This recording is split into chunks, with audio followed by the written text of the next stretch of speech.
इधर ध्यान दो। आज हम डिस्कस करने जा रहे हैं कंस्ट्रक्टर। तो कंस्ट्रक्टर क्या होता है? सबसे पहले कंस्ट्रक्टर होता है basically same name as a class name. Constructor का नाम जो है सेम क्लास नेम जैसा होता है, एक तरह का फंक्शन ही होता है ये, लेकिन इसका नाम होता है सेम जैसे कि क्लास का नाम है। और ये कब इन्वोक होता है, यानी कि यूज कब होता है? When ever object is associated class is created. जब भी क्लास का ऑब्जेक्ट बनेगा तभी ये अब ऑटोमेटिकली कॉल हो जाएगा। इसको कंस्ट्रक्टर क्यों कह रहे हैं? Because it constructs the value of the data. Constructor भी इसलिए कहते हैं क्योंकि ये डाटा, इसकी जो ऑब्जेक्ट के अंदर जो भी डाटा है उसकी वैल्यू को इनिशियलाइज कर देता है, चाहे वो वैल्यू किसी से भी इनिशियलाइज कर सकता है, 0 से भी कर सकता है, कोई पर्टिकुलर वैल्यू से भी कर सकता है। ठीक है, तो एक तरह का ये special data special member function है। उस task is to initialise the object. Basic काम क्या है? ऑब्जेक्ट को इनिशियलाइज करना। Special name is same name as the class name. इसका नाम सेम होगा जो कि क्लास का नेम है। ठीक है, ये चीजें ध्यान रखनी है। तो कैसे डिक्लेयर करते हैं? ये तो यहाँ पे है सिंटैक्स कि सिंटैक्स अगर आप देखोगे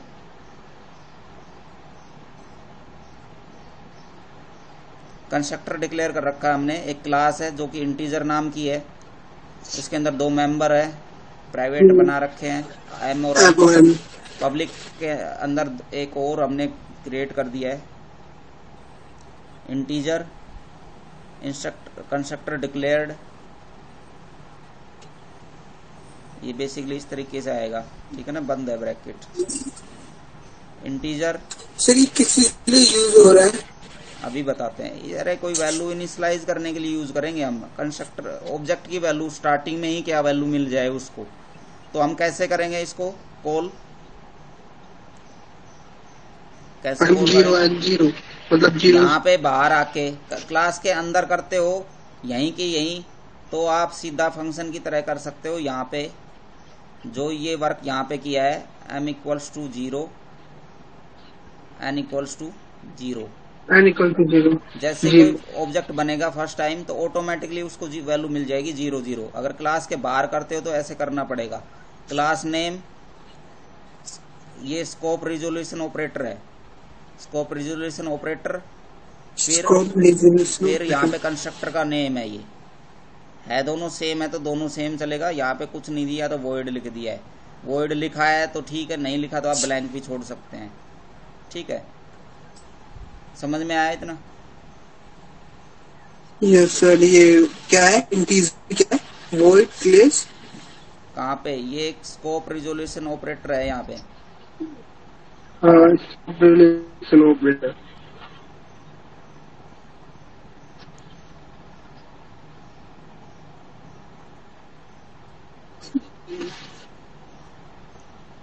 सर एक सवाल, इसमें गेट सी इनको होल्ड क्यों नहीं किया इसमें?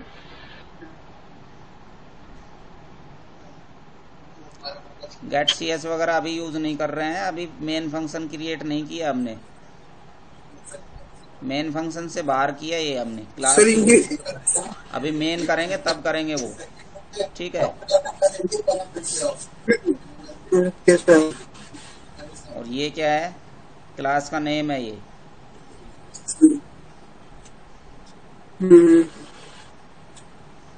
और ये क्या है? ये हमारे पास है कंस्ट्रक्टर का नेम। कंस्ट्रक्टर का नेम कह दो। अगर कोई फंक्शन होता तो फंक्शन का नेम चल जाता है, क्योंकि ये भी एक फंक्शन ही है जिसका नेम सेम कैसा है? क्लास नेम जैसा। तो एक तरह से कंस्ट्रक्टर जो है अपने आप में क्या है? एक फंक्शन है जिसका नाम होता है same name as the class name. अब नेक्स्ट चलते हैं हम।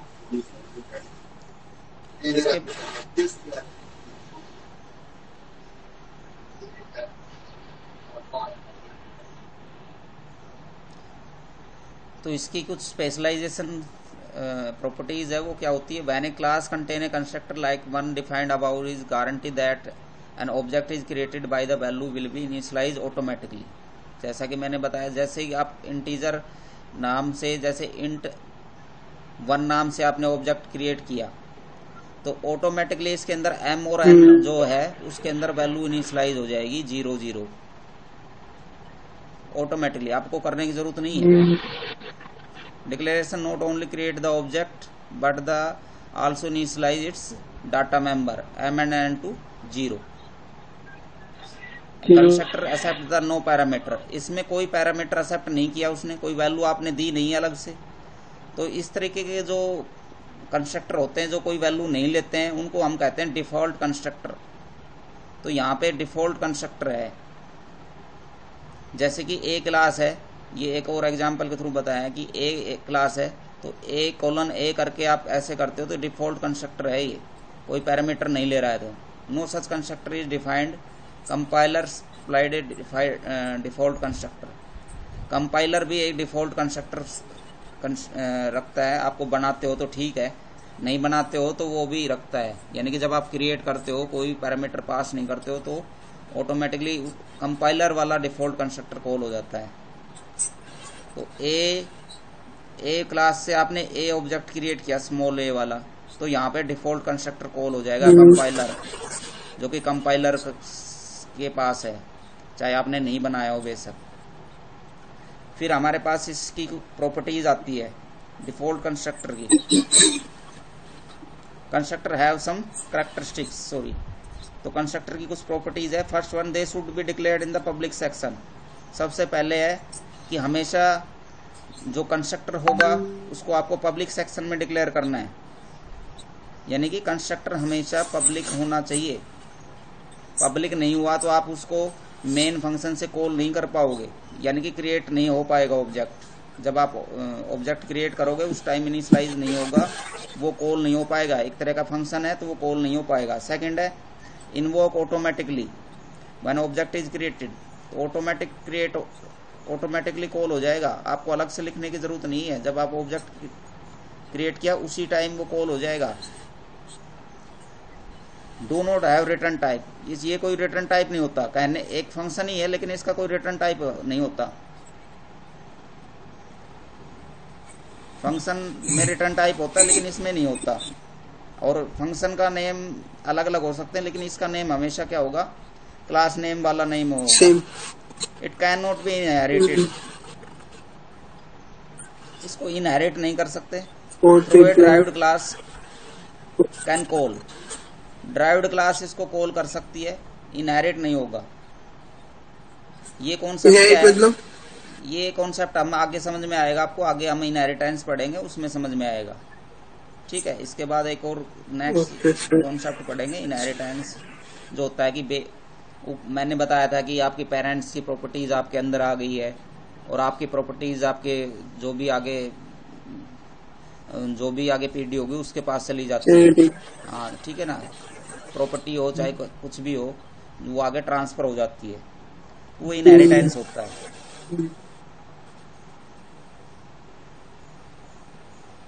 तो सेम चीज है, inherited through a derived class can call like the base constructor.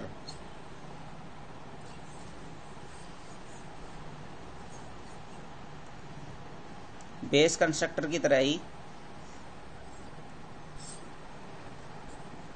तो डायरेक्ट नहीं होती है, अब ड्राइव्ड क्लास के थ्रू कर सकते हैं। Next like C++ function they have the default argument, तो इसमें भी डिफॉल्ट आर्गुमेंट हो सकते हैं। डिफॉल्ट आर्गुमेंट मीन्स कुछ नहीं दोगे तो भी ऑटोमेटिकली कुछ ना कुछ वैल्यू से इनिशियलाइज कर देगा। डिफॉल्ट कंस्ट्रक्टर होता है जैसे। Constructor can not B virtual, constructor कभी वर्चुअल नहीं हो सकता। अब ये वर्चुअल क्या होता है ये आगे हम पढ़ेंगे, ठीक है ना। वर्चुअल मतलब जो इमेज इंफॉर्मेशन ना हो। हाँ, वर्चुअल का मतलब रियल नहीं हो लेकिन वो एक तरह से इमेज टाइप जो चीजें होती है।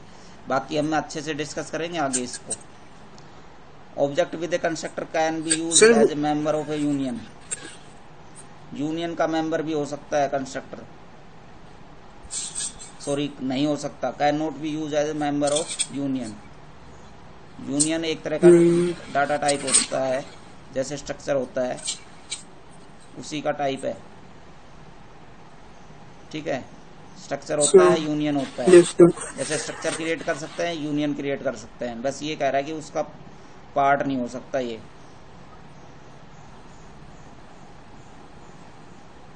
यूनियन का पार्ट नहीं हो सकता कंस्ट्रक्टर। नेक्स्ट हम चलते हैं एग्जाम्पल के थ्रू समझते हैं हम। अब आप कहेंगे ये एग्जाम्पल आपको बना के देखना है, तो यहाँ पे हमने हैश इंक्लूड करके आयो स्ट्रीम फाइल इंक्लूड की, क्योंकि C++ का प्रोग्राम है इसलिए आयो स्ट्रीम इंक्लूड फाइल करनी है, हेडर फाइल। कोनियो इंक्लूड की, क्योंकि आपने कोई फंक्शन यूज किया है जो कोनियो के अंदर है, तो आपको कोनियो फाइल इंक्लूड करनी है। यदि सर फंक्शन यूज ना करें तो कोनियो लिखने की जरूरत नहीं है ना? बिल्कुल नहीं है। नेक्स्ट अगर क्या किया हमने, एक क्लास क्रिएट की एबीसी क्लास क्रिएट की, उसके अंदर हमने एक मेंबर बनाया एनएम, जो करेक्टर टाइप है और एरे टाइप भी है, लेकिन इसमें साइज नहीं दिया है, जो कि प्राइवेट है। आगे मेंशन कर दिया हमने प्राइवेट है। नेक्स्ट क्या है, पब्लिक फील्ड के अंदर पब्लिक बना के, इसके आगे पब्लिक लिखने का मतलब है पब्लिक और कोलन, एक्सेस स्पेसिफायर है ये, एक्सेस स्पेसिफायर। तो इसके बाद जो भी क्रिएट करोगे वो सब पब्लिक टाइप होंगे। तो यहाँ पे हमने एक कंस्ट्रक्टर क्रिएट किया है, देखो सेम नेम है एबीसी, जो कि क्लास का नेम है। इसके अंदर कोई पैरामीटर नहीं दिया है, तो बाय डिफॉल्ट कंस्ट्रक्टर कहलाएगा ये। तो ये डिफॉल्ट कंस्ट्रक्टर है जिसके अंदर कोई पैरामीटर पास नहीं हुआ है। और इसके अंदर हमने क्या किया, सी आउट करके आपसे एक नेम मांग लिया है, मैसेज आएगा ये वाला, और सी इन के थ्रू एनएम में एक वैल्यू मांग लेगा। आप इसके थ्रू एक किसी का भी नाम डालोगे तो एंटर हो जाएगा, कीबोर्ड से मांग लेगा जैसे ही आप ऑब्जेक्ट को क्रिएट करेंगे। फिर है डिस्प्ले नाम का फंक्शन क्रिएट किया, उसके अंदर हमने क्या किया, सी आउट से एनएम का जो वैल्यू आई है उसको डिस्प्ले करा दिया है ये फंक्शन के थ्रू। ये कोई पैरामीटर नहीं ले रहा है, सिर्फ कॉल किया जा, पैरामीटर की आवश्यकता नहीं है इसको। ये फंक्शन है और ये कंस्ट्रक्टर है। क्योंकि क्या अंतर है दोनों में, क्योंकि इसका नेम सेम है क्लास नेम, तो ये है कंस्ट्रक्टर और ये है फंक्शन, इसका नेम सेम नहीं है क्लास नेम जैसा, ये अंतर है दोनों में। नेक्स्ट बस क्लास खत्म। क्या हुआ सर, मतलब नेक्स्ट ही है? आगे पढ़ना चाहो तो पढ़ा देंगे, एक बार इसको पूरा कर लेते हैं, करने लायक तो कर लो। सर इसमें क्लास सेम है और फंक्शन भी सेम है, इसलिए प्राइवेट और पब्लिक इसलिए क्योंकि क्लास चेंज है और फंक्शन डिफरेंट है। ये हमने क्लास बंद कर दी है वहाँ, ठीक है। यस सर, ये क्लास बंद हो गई है, आगे कंसीडर। फिर हमने मेन फंक्शन क्रिएट किया, मेन फंक्शन क्रिएट किया, CLR किया, क्लियर स्क्रीन किया, क्लियर स्क्रीन। फिर हमने ABC क्लास जो ऊपर बनाई थी, देखो ये ABC क्लास, उसका ऑब्जेक्ट बनाया D, सेमीकोलन लगा हुआ है यहाँ। और इसका D ऑब्जेक्ट क्रिएट होते ही क्या होगा, ऑटोमेटिकली आपके पास ये वाला कंस्ट्रक्टर कॉल हो जाएगा, डिफॉल्ट कंस्ट्रक्टर। तो आपसे ये नाम मांगेगा, यहाँ आपसे ये मैसेज आएगा, ये नेम मांगेगा। जैसे आप नेम डाल दोगे कीबोर्ड से, फिर नेक्स्ट क्या होगा, फिर आपने करा दिया D dot display. D object create किया है जो क्लास ABC का, उसके थ्रू आपने डिस्प्ले फंक्शन कॉल कर लिया है।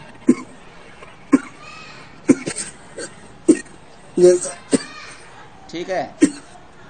फिर नेक्स्ट क्या किया हमने, गेट CSS स्क्रीन को स्टॉप कर लिया है, एक फंक्शन के इससे रुक जाएगा। फिर रिटर्न का यूज करके आप क्या करेंगे,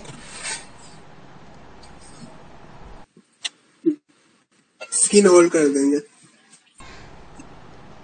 रिटर्न 0 करा रखा है, चाहे नहीं कराओगे, इसको जरूरत नहीं है, इसको चाहे आप कर दो कमेंट, लेकिन यहाँ पे करना पड़ेगा आपको वॉइड। ये इंटीजर कर रखा है, इसकी जगह वॉइड कर देना आप, तो यहाँ पे रिटर्न की आवश्यकता नहीं पड़ेगी। ठीक है, ये एक छोटा सा कंस्ट्रक्टर का प्रोग्राम है। आगे पढ़ें या बहुत है? आगे पढ़ लेते सर। क्या पढ़ लेते सर आगे? और आगे पढ़ना है? ठीक है, नेक्स्ट एक और इमेज ऐड करेंगे।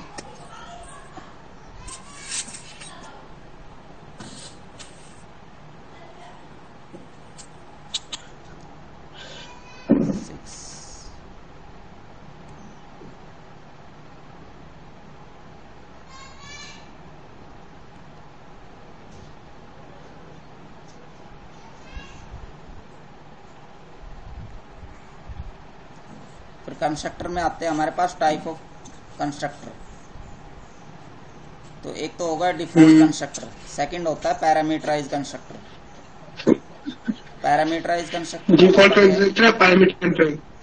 पैरामीटराइज कंस्ट्रक्टर वो होता है जो पैरामीटर लेता है, डिफॉल्ट कंस्ट्रक्टर कोई पैरामीटर नहीं लेता है। तो constructor that take the argument as a parameterise constructor. Using the parameterise constructor we can initialise the various data elements of different object with different values. तो इसमें क्या है, ये पैरामीटर लेगा और उन पैरामीटर के थ्रू आप क्लास के मेंबर को इनिशियलाइज कर सकते हैं। जैसे कि यहाँ पे इंटीजर नाम की एक क्लास बनाई, उसके अंदर mn 2 मेंबर है, ये प्राइवेट है, कुछ नहीं लिखा है तो आगे ठीक है, डिफॉल्ट प्राइवेट है। फिर हमने पब्लिक सेक्शन क्रिएट किया, पब्लिक लिख के इंटीजर जो कि क्लास नेम है सेम है, तो ये कंस्ट्रक्टर बन गया है। यहाँ पे इंटीजर x और y ली है हमने, तो ये दोनों को, इन दोनों के अंदर वैल्यू आएगी।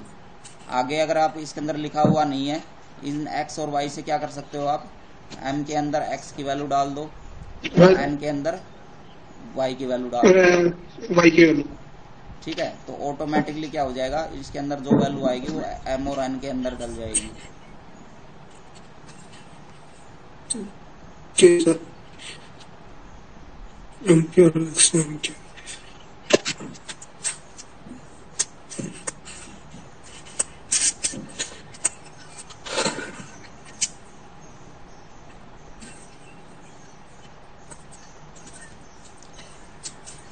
नेक्स्ट हमारे पास इसी को फर्दर कर रखा है कंप्लीट।